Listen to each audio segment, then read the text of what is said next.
नमस्कार, मेरा नाम सुसन्ना एका है और आज के इस वीडियो में मैं आप लोगों को बताने के लिए जा रही हूँ शैतान इस वचन से डरता है। और वो कौन सा वचन है जिसे आप जानेंगे तो आपको पता चल जाएगा एक शैतान का ऐसा छुपा हुआ राज जो आपने कभी नहीं सुना ना कभी देखा है। तो इसलिए आपको जानना ज़रूरी है, तो इस वीडियो को पूरा ज़रूर देखिएगा। और अगर आप चैनल पर पहली बार आए हैं या फिर वीडियोज़ को देखते हैं लेकिन चैनल सब्सक्राइब नहीं करते तो चैनल को ज़रूर सब्सक्राइब करिएगा ताकि आप इसी तरह से परमेश्वर के वचनों को सुन सकते हैं। चलिए इस वीडियो को शुरू करते हैं। आज आप जो ये वीडियो को देख रहे हैं, आप भी जानना चाहते हैं कि आप कैसे शैतान को भगा सके, आप कैसे परमेश्वर में आगे बढ़ सके। बहुत सारी चीज़ें आप जानना चाहते होंगे लेकिन आप आगे नहीं बढ़ पा रहे हैं। कारण बहुत से आपके जीवन में कोई ऐसा गुप्त पाप भी है आपके जीवन में जो कि आपको आगे बढ़ने से रोकता है, क्योंकि हर किसी के जीवन में कोई ऐसा सीक्रेट सिन, ऐसा गुप्त पाप होता ही है जो आप किसी को नहीं बताए लेकिन सिर्फ परमेश्वर पिता को पता है। लेकिन आज मैं आपको एक ऐसा वचन बताऊंगी जिससे आप उस पाप से भी बाहर निकलेंगे। आपको समझ में आ जाएगा कि करना क्या है। आपने बहुत कुछ देखा, इधर उधर आपने ढूंढा कि कैसे उस पाप से, उस बुरी आदत से, उस नशा से, उस गड्ढे से बाहर निकले, लेकिन आपको कोई रास्ता नहीं मिला। लेकिन आज जो मैं आपको वचन बताऊंगी आपको समझ में आ जाएगा कि क्या सही रास्ता है और आपको क्या करना है। उत्पत्ति 4 अध्याय उसका 7 आयत में क्या लिखा है? जेनेसिस चैप्टर 4 वर्स 7 में, यदि तू भला करे तो क्या तेरी भेंट ग्रहण ना की जाएगी, और यदि तू भला ना करे तो पाप द्वार पर छिपा रहता है और उसकी लालसा तेरी ओर होगी और तुझे उस पर प्रभुता करनी है। आमीन। तो ये जो लिखी हुई बात है ये परमेश्वर कैन से कह रहे हैं, क्योंकि आपको पता होना चाहिए कि जो कैन और हाबिल ये दोनों भाई थे और आदम और हवा के बच्चे थे। लेकिन कैन की भेंट परमेश्वर ने ग्रहण नहीं की, जबकि वो किसान था, खेती करता था, और जो हाबिल था वो भेड़ बकरियों को चराता था। लेकिन इस वजह से कि परमेश्वर ने कैन की भेंट को ग्रहण नहीं किया और हाबिल की भेंट को ग्रहण किया तो कैन को गुस्सा आने लगा, वो क्रोधित हुआ। तो इसी बीच में परमेश्वर ने कैन को क्या कहा? यही जो वचन मैंने अभी आपके सामने पढ़ा कि यदि तू भला करे तो क्या तेरी भेंट ग्रहण ना की जाएगी। अगर परमेश्वर कैन से ये कह रहे हैं कि अगर अच्छा काम करेगा तो क्या परमेश्वर भेंट को ग्रहण नहीं करेंगे जो भेंट को चढ़ा रहे हैं। तो इसीलिए बहुत सारी चीज़ें होती है कि परमेश्वर उस चीज़ को पूरा नहीं करते, कारण कि हम बुराई में फंसे हुए होते हैं। तो आपको अपने जीवन में बुराई को जगह नहीं देना है, अच्छाई को जगह देना है। आमीन। अब ये जो आगे परमेश्वर ने कैन से ये बातें कही है, ये बातें आज हम सब के लिए है। आगे लिखा है, यदि तू भला ना करे तो पाप द्वार पर छिपा रहता है। यहाँ पर इसका मतलब क्या है कि अगर भलाई आप नहीं करेंगे, इसका मतलब है भलाई का मतलब यहाँ पर सिर्फ ये नहीं है कि आप दूसरों की मदद करना, दूसरों के लिए अच्छा सोचना, पर भला करने का मतलब ये भी है कि भला काम, वचन पढ़ना, प्रार्थना करना, दूसरों के लिए प्रार्थना करना, तो ये सारे भले कामों में आता है। जितने भी परमेश्वर ने वचन में कहा ये सारी चीज़ें। लेकिन यहाँ पर क्या लिखा है? परमेश्वर कह रहे हैं यदि तू भला ना करे तो पाप द्वार पर छिपा रहता है। इसका मतलब क्या है कि जो पाप है वो हो सकता है कोई भी पाप जो आपके जीवन में है, आप उसे सोचिए कि वो पाप द्वार पर, वो दरवाजे पर ही छुपा हुआ है। जब आप उसे अंदर आने देंगे ही नहीं तो वो आपके जीवन में काम नहीं कर सकता। पाप आपके जीवन का हिस्सा नहीं हो सकता है। तो इसीलिए पाप द्वार पर छिपा रहता है। इसका मतलब क्या है? आपको लगेगा आपके जो दुश्मन है वो आपके सामने से आएंगे, आपको पता चलेगा कि हाँ इस वक्त शैतान आपको बोलेगा कि मैं अब तुम्हारे अंदर गलत विचार डालूंगा, तुम्हें पाप में गिराऊंगा। आपको ऐसा लगेगा कि शैतान ऐसा करेगा, शैतान ऐसा दिखाएगा, पर ऐसा कुछ भी नहीं होगा। बल्कि ये सारी चीज़ें गुप्त में होंगी, ये सारी चीज़ें छुपी हुई है। आपको अपने आँख से नहीं दिखाई देगी आपके जीवन में कब क्या हो रहा है, कब शैतान ने आपको अटैक कर भी दिया ये भी पता नहीं चलेगा। इसलिए आज आपको पता है कि जादू टोना कब हो जाता है ये भी आपको पता नहीं चल पाता है। तो पाप द्वार पर छिपा रहता है, इसका मतलब है कि ये जो दुश्मन है, ये शैतान है, ये छुपा हुआ रहता है। कभी भी सामने से, जो हमारा सबसे बड़ा दुश्मन शैतान, वो सामने से अटैक नहीं करेगा। वो इंतज़ार करता है कि कब आप कमज़ोर पड़े और फिर वो आपके ऊपर अटैक करता है। तो वचन के अनुसार जानेंगे कि शैतान क्या है? वो गरजने वाले सिंह की तरह है। पहला पत्रस 5:8 में क्या लिखा है? सचेत हो और जागते रहो, क्योंकि तुम्हारा विरोधी शैतान गरजने वाले सिंह के समान इस खोज में रहता है कि कब किसको फाड़ खाए। तो हमारा सबसे बड़ा विरोधी जो शैतान है वो इसी खोज में रहता है कि कब आपको फाड़ डाले। अब आपको लगेगा कि शैतान तुरंत आपके साथ ऐसा करेगा, आपको पता भी चल जाएगा कि कब अटैक हुआ, कब क्या किया शैतान ने, आपको नहीं पता चल पाएगा। क्यों? गरजने वाले सिंह के समान आपको पहले ये जानना चाहिए कि शेर किस तरह से शिकार करता है। जब शेर देखता है जैसे कोई हिरण है, उसको शिकार करने के लिए वो जा रहा है, लेकिन वो डायरेक्ट नहीं जाता। अगर शैतान डायरेक्ट जाएगा, जो शिकार है उसे पता चल जाएगा और वो भाग जाएगा। जैसे अगर शैतान आपको बता करके आपके जीवन में काम करेगा, आपको दिखा करके, ऐसे सूचना दे करके, तो आप प्रार्थना करने लग जाएंगे, आप बाइबल पढ़ने लग जाएंगे। लेकिन क्यों शैतान अवसर ढूंढता है? क्योंकि जिस तरह से वो गरजने वाले सिंह के समान, मतलब कि वो फाड़ डालने के लिए है, पर किस तरह से? वो फाड़ने से पहले वो इंतज़ार करता है। जिस तरह से शेर जब अपना जो दुश्मन है, जो अपना शिकार है, उस पर अटैक करने से पहले, उस पर हमला करने से पहले वो रुकता है, धीरज धरता है कि कब वो गड़बड़ी करेगा, कब वो फंसेगा मेरे जाल में, कब वो कमज़ोर पड़ेगा और फिर मैं उस पर हमला करूंगा और उसे फाड़ डालूंगा। शेर यही करता है। तो यही शैतान क्या है? गरजने वाले सिंह के समान है।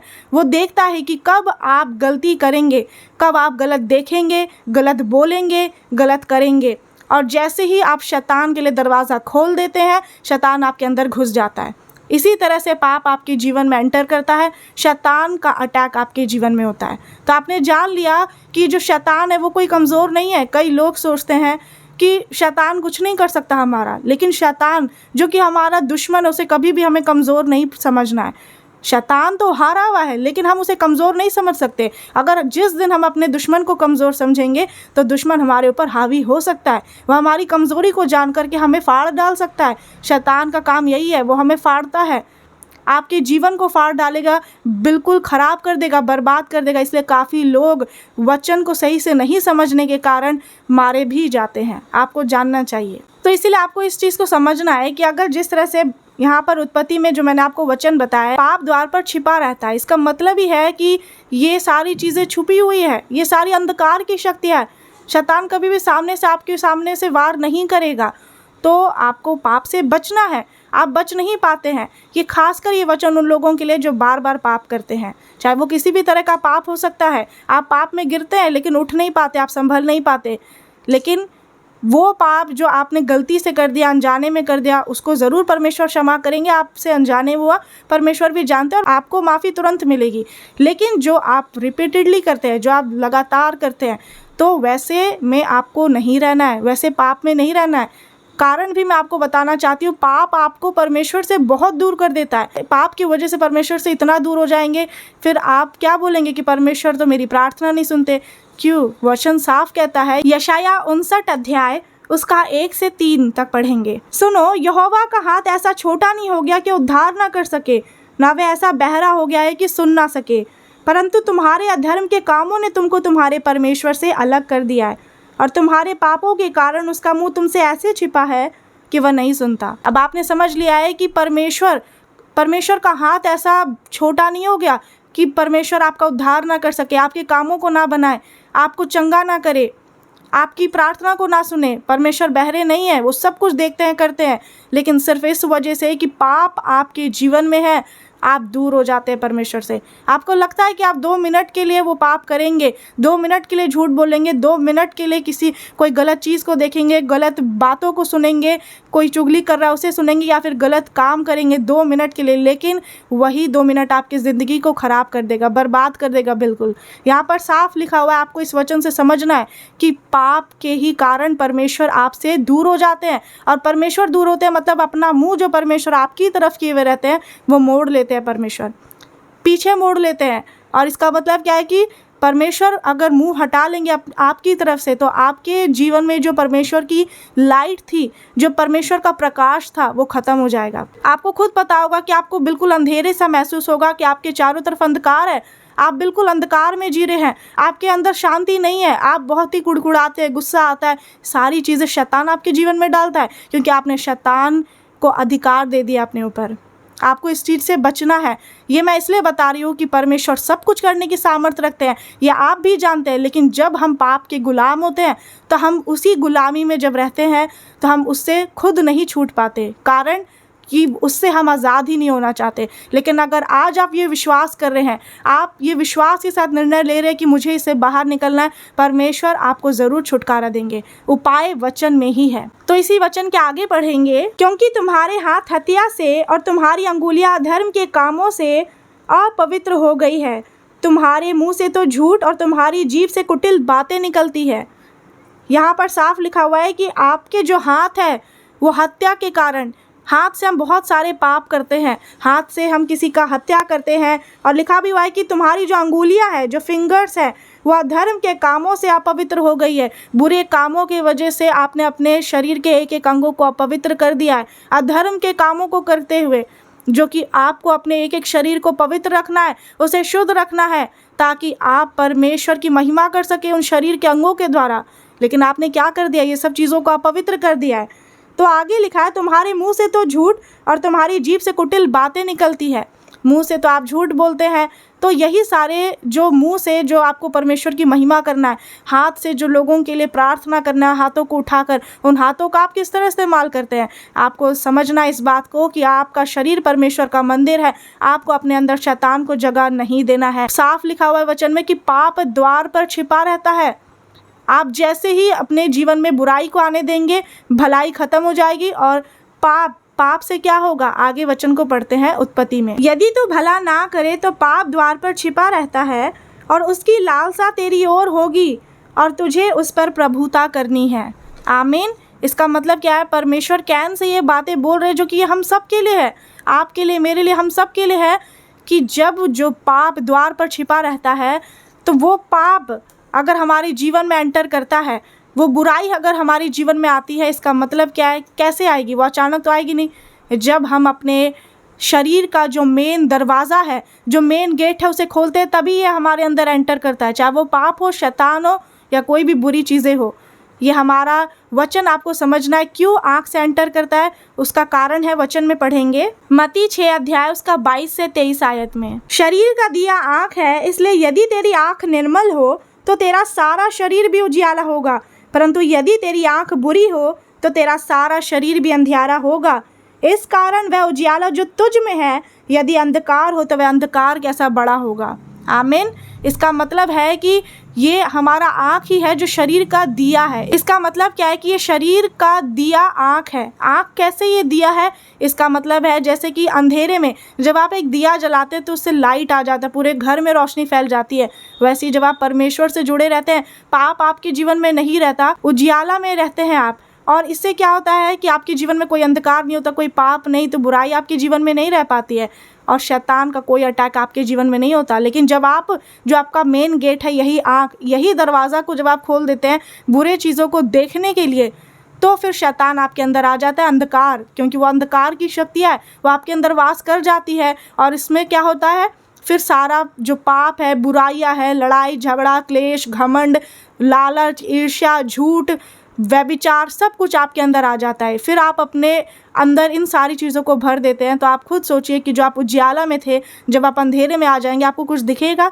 आप अंधेरे में चलेंगे, आपको पता चलेगा आप कहाँ जा रहे हैं क्या नहीं? आपको कुछ भी नहीं पता चलेगा। आप एक आँख होते हुए भी आप एक अंधे के समान हो जाएंगे कि नहीं चल पाना, कि कहाँ जाना है, क्या करना है, कुछ नहीं पता होगा। आपको इस बात को समझना है कि ये जो शरीर है, हमारा आँख, इसी को जब हम बंद रखेंगे, हमारे इस मेन गेट को, हम इस पर जब कंट्रोल करेंगे कि क्या हमें देखना है क्या नहीं, तभी हम पाप से बच सकते हैं, तभी हम शैतान को अपने अंदर घुसने से रोक सकते हैं। हमें ना गलत सुनना है, ना गलत बोलना, ना गलत देखना, ना गलत करना है। हमें बचना है इन सब चीज़ों से। पाप द्वार पर छिपा रहता है, आपको ये बात हमेशा ध्यान में रखना है। जब भी शैतान आपको उस्काए, वो तो उस्काएगा कि आप पाप करें, क्योंकि शैतान डायरेक्ट आपके जीवन में काम नहीं कर सकता है। मैंने जिस तरह से पहले आपको बताया कि शेर कभी भी डायरेक्ट हमला नहीं करता है, वो पहले रुकता है, मौका देखता है कि कब आप गलती करेंगे, कब आप कमज़ोर पड़ेंगे, कब आप गड्ढे में गिरेंगे, कब आप गलत बोलेंगे, गलत देखेंगे और गलत करेंगे, और फिर तब जा कर के वो हमला करेगा शैतान। तो आपको वचन से समझना है, लास्ट लाइन क्या लिखा हुआ है, जिस वचन से मैं आपको बता रही हूँ, बहुत इंपॉर्टेंट है। उत्पत्ति 4:7 में लिखा हुआ है कि जब आप बुराई को अपने अंदर आने देते हैं, तो लिखा हुआ है कि उसकी लालसा तेरी ओर होगी, पाप की लालसा तेरी ओर होगी और तुझे उस पर प्रभुता करनी है। परमेश्वर ने उपाय भी बता दिया है। क्या चीज़ का उपाय? शैतान से बचने का, पाप से बचने का। साफ लिखा हुआ है कि जो पाप है उसकी लालसा आपकी ओर होगी। पाप आपको वश में करना चाहेगा, लेकिन आपको क्या करना है? पाप को ही वश में करना है। आप नहीं बोल सकते कि शैतान तो हमारे वश में है। परमेश्वर ने हमें शत्रु की सारी सामर्थ पर अधिकार दिया। ये वचन सचमुच ये सत्य है, ये लिखी हुई बात है और ये हमारे जीवन में भी पूरा होता है। लेकिन ऐसे ही सारी चीज़ें पूरी नहीं हो सकती। अगर आप खुद सोचिए कि अगर पाप के वश में है, आप पाप के वश में है, तो कैसे दुष्ट आत्मा आपके वश में हो सकती है। लेकिन जिस दिन आप पाप को वश में कर लेते हैं, खुद के वश में, तब दुष्टात्मा आपके वश में होगी, पूरी दुनिया आपके वश में होगी। ये मैं क्यों बोल रही हूँ कि दुष्टात्मा और पूरी दुनिया वश में होगी, वो भी मैं आपको वचन से बताती हूँ, आप खुद समझेंगे। ये एक छोटी बात नहीं बता रही मैं आपको, ये सारे परेशानियों का जड़ यही होता है, पाप। पाप ही जब अलग कर देता है सारी चीज़ों से जो परमेश्वर से हमें जोड़ती है, तो आपको समझना है इस चीज़ को। लूका 10 का 17 से 20 तक में आप पढ़ सकते हैं। यहाँ पर यीशु मसीह के चेले यीशु मसीह से बोल रहे हैं, हे प्रभु, तेरे नाम से दुष्टात्मा भी हमारे वश में है। तो दुष्टात्मा हमारे वश में है, लेकिन जब हम अपना जीवन को इस तरह करेंगे, आप खुद सोचिए कि आप दुष्टात्मा निकाल रहे हैं, सारी चीज़ें कर रहे हैं, ठीक है, लेकिन आप खुद पाप के वश में हैं, आप ये कामों को नहीं कर सकते हैं। कहीं ना कहीं शैतान आपको गड्ढे में गिरा देगा। वो देखता है कि कब आप कमज़ोर पड़े और फिर ऐसे अधोलोक के गड्ढे में आप चले जाएंगे जिससे आप कभी बाहर ना निकल पाएंगे। तो इसलिए आपको ध्यान देना है, आपको सचेत रहना है। परमेश्वर ने कहा है सचेत हो और जागते रहो, क्योंकि शैतान गरजने वाले सिंह के समान है, फाड़ डालने के लिए। अब अगर आपको जानना है कि पूरी दुनिया कैसे वश में हो सकती है, क्यों ये बात मैं क्यों बोल रही हूँ आपको, वचन से जानेंगे। उत्पत्ति 1 अध्याय उसका 28 आयत में, और परमेश्वर ने उनको आशीष दी और उनसे कहा, फूलो फलो और पृथ्वी में भर जाओ और उसको अपने वश में कर लो। आमीन। यहीं तक मैं ये वचन पढ़ूंगी ताकि आप इस वचन से समझ सके कि परमेश्वर ने पूरी दुनिया को वश में करने का अधिकार दे दिया है। लेकिन परमेश्वर ने तो हमें शत्रु की सारी सामर्थ पर अधिकार दिया है, बीमारियों को निकालने का, दुर्बलताओं को दूर करने का, दुष्टात्माओं को निकालने का, सब कुछ का। लेकिन जब हम खुद पाप के वश में होते हैं, तो ये कामों को करते हुए, अगर आप दुष्टात्मा निकाल रहे हैं, प्रचार कर रहे हैं, चाहे कितना भी बड़ा परमेश्वर का काम कर रहे होंगे, और सोच रहे होंगे कि आप सीधे रास्ते पर चल रहे हैं, जिस तरह वचन कहता है कि ऐसा भी रास्ता है जो मनुष्य को सीधा जान पड़ता है, पर वो उससे अधोलोक तक ही लेकर जाता है, मृत्यु तक, नरक तक लेकर जाता है। तो आपको इस चीज़ को समझना है कि कहीं आप कोई भूल चूक तो नहीं कर रहे हैं, कहीं आप कोई गलती तो नहीं कर रहे हैं। आपको सबसे पहला काम यही करना है जिससे शैतान डरेगा ही नहीं बल्कि भागेगा भी। वो यही वचन है कि आपको पाप को वश में करना है, तभी आप सारी चीज़ों को भी वश में कर सकते हैं। सारा अपना जब शरीर पर ही आपका कंट्रोल नहीं होगा, आप पाप को कंट्रोल नहीं कर पा रहे, तो कैसे आप कोई काम कर सकते हैं, आप खुद सोचिए। तो आपको परमेश्वर के वचन पर ध्यान लगाना है। इसका उपाय वचन में ही परमेश्वर ने खुद बता दिया, और वो उपाय क्या है कि आप गलत देखने से सबसे पहले बचें। आँख से ही सारी चीज़ें क्यों जुड़ी हुई है, क्योंकि आपको जानना चाहिए कि अगर आप बोलेंगे मेरे मन में गलत विचार आता है, मैं गलत बोलता हूँ बहुत, मेरे मुंह से मैं कई बार पब्लिक स्पीकिंग में या किसी भी तरह से बोलने में डर लगता है, आप बहुत सारी चीज़ों से डरते हैं, बीमारी से, अंधेरे से, शैतान से, बुरे सपने से, ये सारी चीज़ें आपके जीवन में काम करती है। लेकिन चाहे आपके पैर आपको गलत रास्ते पर लेकर जा रहे हैं, आप अपने उंगलियों से, अपने हाथों से गलत काम कर रहे हैं, आप गलत बोल रहे हैं, गलत देख रहे हैं, लेकिन ये सारी चीज़ें आपके आँख से जुड़ी है। अगर आप कभी गलत देखेंगे ही नहीं तो वो आप सोच भी नहीं पाएंगे। आप वही चीज़ों को सोचते हैं जो आप देखते हैं। आप सबसे ज़्यादा क्या यूज़ करते हैं? अपना मोबाइल फ़ोन। और अगर आप उस मोबाइल फ़ोन में गलत चीज़ों को देखेंगे तो वही सोच में भी आएगा। आप ये नहीं बोल सकते कि मैंने देखा और कुछ ऐसा हुआ नहीं, ऐसा नहीं बोल सकते। जो आप देखते हैं वो आपके मन में भी आएगा, फिर वो सारी मन की बातें मुंह पर आएंगी, वैसी काम, वैसी सारा चाल चलन आपका बदल जाएगा। लेकिन आपको वचन के अनुसार अपने चाल चलन को बदलना है, अपने आप को पवित्र बनाना है, ताकि आप परमेश्वर के बताए हुए मार्गों पर चल सके। आमीन। आपने इस वचन से जान लिया कि आपका पिता कौन है, क्योंकि आप पाप का जीवन व्यतीत कर रहे हैं। आप नहीं बोल सकते कि परमेश्वर आपके पिता है, शैतान आपका पिता है। आपको जानना है, इसीलिए आपको अपने आप को सुधारना है ताकि आप पाप का जीवन ना जिए। अब आप ये बोलेंगे कि यीशु मसीह हमारे लिए क्रूस पर बलिदान हुए तो हम पाप से आज़ाद हो गए। हाँ, यीशु मसीह क्रूस पर हमारे लिए बलिदान हुए। यीशु मसीह के क्रूस का जो बलिदान था उसको लोग हल्की बात जानते हैं कि हाँ यीशु मसीह तो बलिदान हो गए, बस हम पाप से आज़ाद हो गए, लेकिन बोलने से नहीं होता है। आपको पता होना चाहिए कि अगर यीशु मसीह ने हमारे पापों के लिए बलिदान कर दिया खुद को, इसका मतलब कि पापों की क्षमा मिलती है और पापों से आज़ादी भी होती है। इसका मतलब है पापों से आज़ादी भी मिलती है। आप नहीं बोल सकते कि मैं इस पाप से कभी नहीं निकल पाऊंगा, कभी बाहर नहीं निकल पा रहा, मैं बुरी आदत नहीं छोड़ पा रहा, नशा नहीं छोड़ पा रहा। सब कुछ आप कर सकते हैं अगर आप यीशु मसीह के क्रूस की ओर देखें कि उन्होंने आपके लिए क्या किया। अगर जिस दिन आप ये देखेंगे और विश्वास करेंगे अपने सच्चे हृदय से, आपका छुटकारा होगा और आप पाप के वश में नहीं होंगे बल्कि पाप को अपने वश में करेंगे। आमीन। तो आपको यीशु मसीह के सामर्थी नाम में विश्वास करना है, उनके बताए हुए मार्गों पर चलना है। बाकी आप मुझे कमेंट्स करके बताइए कि आप किसके वश में हैं। इस वीडियो को शेयर करना ना भूलिएगा। परमेश्वर का वचन पूरी दुनिया में फैले। परमेश्वर आप सभी को आशीष दे। God bless you all.